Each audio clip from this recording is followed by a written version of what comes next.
All right, are we good? We're good? Really, are we We're just going. looking We're at live. each other? Or are we... Yeah, you're just having a conversation with each other. Ignoring you completely? You ignoring me completely. Okay. Yard for me. Yeah. Yeah, shut up. Welcome to ANCO, guys. Thank you. Thanks. Glad to be here. Glad to be here. So we're sitting on the deck. Powered by Skanska. There you go. Got to give our sponsors a shout out. So over the last, today's Friday, so Blink is going through the weekend, and we experienced Blink last night for the first time here at the Yard HQ. Blink, for those who are listening, is a public art and light show throughout downtown Cincinnati over the Rhine in Northern Kentucky. Biggest in the United States, supposedly. Feels like it. And so all week long we built out the backyard, which is, and we'll show if you're watching on YouTube, you'll see the video, but is really a yard, which is our side lot of our office at the corner of Pleasant and Liberty. We worked with Cincy Nice and Black Art Speaks, and they developed a short film that's been playing up on our wall about 4 black neighborhoods in Cincinnati. I think it's 4. Avondale, Roselawn, Lincoln Heights, Forest Park. Really cool little film. And our team built out this activation, this experience over the last few days, and we're just going to do a quick recap of what went well and what we experienced doing it. So I'll start with the hardest question. How many Cincy lights were drank during the build, Layne? I think by the team, there were 36? At least. Okay. Not including the ones that you already had in the fridge. So okay. So 30. North of 40. So a little more than 3 dozen. Yeah. Okay. Great. Can you tell? Yeah, we cleaned it up. No, but so we got 280 pallets delivered. We're sitting on a bunch of them here and built this seating area, which was well received last night. We had plants from Plant Trolley. We had rocking chairs and swings from the Porch Swing Company. What did we experience last night or during the build? What comes to mind first when you're thinking about the last few days? Yeah, well, I think a cool piece about this activation is it really just came together in a month. Like it was kind of we knew this was coming, kind of snuck up on us, and we knew we wanted to be a part of it. And we knew we had a lot of partners that also wanted to be a part of this. And so it's pretty cool to see what we could just come up with in a short amount of time with limited budget, but there's generous partners as well that wanted to help out. So I think that's one of the things that's kind of the coolest piece is from the planning side, it just took a few weeks to do this, and then we just built this in 2 days practically with our team and a couple volunteers. And so I think raised the money. Yeah, got the sponsors I think Blink reached out to us in Cincy Nice like maybe 5 weeks ago. Yeah, or so. Yeah, I would just add like creativity and partnerships. Like we had a lot of problem solving to do in this lot. And we had help from some really great partners with Cincy Nice and Black Art Speaks. This year's theme for Blink was diversity and inclusion. So I think our film really set our location apart to tell the story of black neighborhoods. And then also we had these really interactive activities that was open for all and accessible to all. An interactive mural painting activity, and then we had a really cool light painting activity. So I just thought everyone really enjoyed themselves and felt welcomed and stayed in the space for a long time. So yeah, and the filmmaker was Asa Featherstone. And I think he might have been here briefly last night, but they're having a kind of a celebration tonight or tomorrow night where they're all going to come, I think. We also had Black Owned, which is a retail store here in town.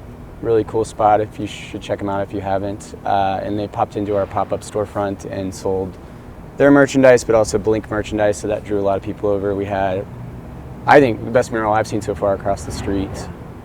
Yeah, sounds great. Cincy Skate Park, Cincy Skateboarders or whatever their name is. I can't remember. Yeah. Did a pop-up skate park that was really neat. I think that was one of my favorite parts of the build. Was we started this on Tuesday. I got in at 10:30 and we immediately hit the ground running. And I think that what we've experienced the whole week is just that everyone's been helpful and trying to lend a helping hand to, we helped the skate park put out some pallets, and they all helped us set up our pallets. I think it's just a really cool piece of an activation that doesn't always happen, but really is a cool piece is just people seeing something happen and wanting to be a part and just lending a helping hand wherever they can. Yeah, it was super fun that way. Yeah, I also think like in a quick time frame, I mean, we kind of know this already because we've done this a lot of times, but you can design something in Illustrator or SketchUp or whatever, but until you're really here, you have to be ready to think on your feet. Yeah. There's a lot of improv that I feel like you just kind of like change things up as soon as you kind of get a feel for it or see it. And we experienced that a lot. I mean, even from our design iteration, whenever we first came up with the plan 5 weeks ago, we kind of designed this kind of full all-out $50,000, you know, kind of dream scenario. And then it's all right, realistically, what can we actually do in this short amount of time? We don't have tons of time to raise money. And I think it allowed us to get a little more innovative, just with kind of using some more recycled materials, using things that we thought made more sense in the time frame and in the budget we had. But it comes out to be a really cool product at the end. Yeah, the less money you have, the more creative you get. For sure. And it was kind of interesting to start with that. I forgot about that we started kind of like, maybe we can raise 50 grand. Yeah. And then we kind of, as the money came in, we kind of lowered it a little bit. And I think we did all this material-wise for less than 10 grand. Yeah. Probably like $8,000 or $9,000. I mean, yeah, take out some of more of our operations pieces and we're closer to $8,000. And so, yeah, I think that, you know, with that, we got to work with cool companies like the Porch Swing Company, helped lend a lot of furniture to this. But it doesn't take a lot to transform a space. And I think it doesn't always have to be, you know, the most pristine, clean spot for it to feel comfortable for people. And that was cool last night. It's just kind of walking around is how people did feel welcomed. And I think, you know, in the event you're wanting to go walk around places around Cincinnati to see all the different art. But it's cool to see people linger a little bit longer here. Just kind of, it felt like more of a hangout rest spot. Yeah.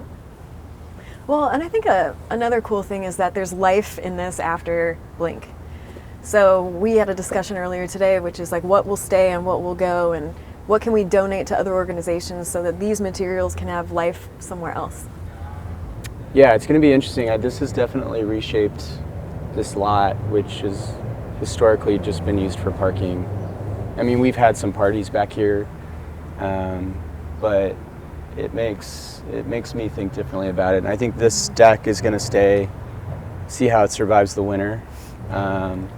I really like the cistern lights. We'd done that before in Norfolk, Virginia, but they worked really well this time. Yeah. And acted like a nice gateway into the space. Really kind of brought people in, I think.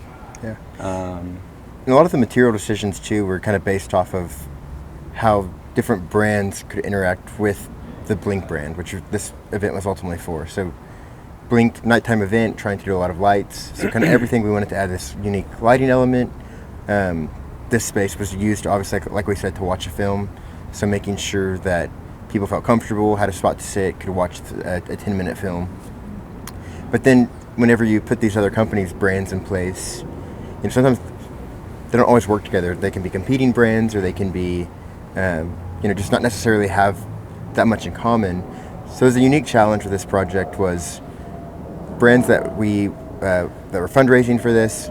How can we show their brand inside the Blink brand? Then also show the Art & Co brand too. Mm-hmm. We wanted this to kind of be our space too. So I feel like from a programming side, we really got to kind of get creative and know how each brand kind of felt a way that they felt part of this. Mm-hmm. From the Porch Swing Company, you typically just see their furniture on a front porch or more traditional housing settings. Whereas last night people were doing cool lights on them, or made it feel more like a backyard movie set. And so I think people could start seeing this furniture used in different ways. From Skanska's, as a construction company, obviously, like, we're not showing like how they could build something like this, but more so of how they use materials to build communities. That's how on a smaller scale we're doing this here. But then again, Plant Trolley, they do plants in a wide range of areas around Cincinnati, and so even how they played a role in this, but altogether they've kind of got to form this cool experience for Blink. Yeah, and Nair Properties was another one. And Nair Properties, as well. Well, I think it just shows how like everyone's values are aligned. Yeah. You know, everyone saw the value of bringing the community together and celebrating Yeah, Blink. totally. Yeah. Yeah, as we do more corporate brand activations as part of our work at Yard, I am really interested in doing two things at the same time. Well, really more than two, but taking a brand and connecting the brand to improving places or building places, building community, which you can do with almost every brand. Yeah. And then also actually building a place and improving a community, whether that be a mural or a activation or crosswalk, whatever it might be. And then give to one of your points, giving them also like diversifying their online collateral. Right. So like I think the light painting with the porch swing company is a really good example of that. Like they're going to have all this collateral. Yeah. And those photos also were uploaded to a website, and those folks who got their picture taken filled out a form and they go get those photos, and so it just gets a lot of eyeballs on the brand too, so there's a big benefit for them. So it kind of was like a trifecta of wins for the different brands. Yeah. Yeah, for sure. And a lot of people probably saw Skanska and were like, what's Skanska, right? Right. And then, you know, they built the deck, and like it's like, who's that? And you go to their website and learn more about them. Yeah.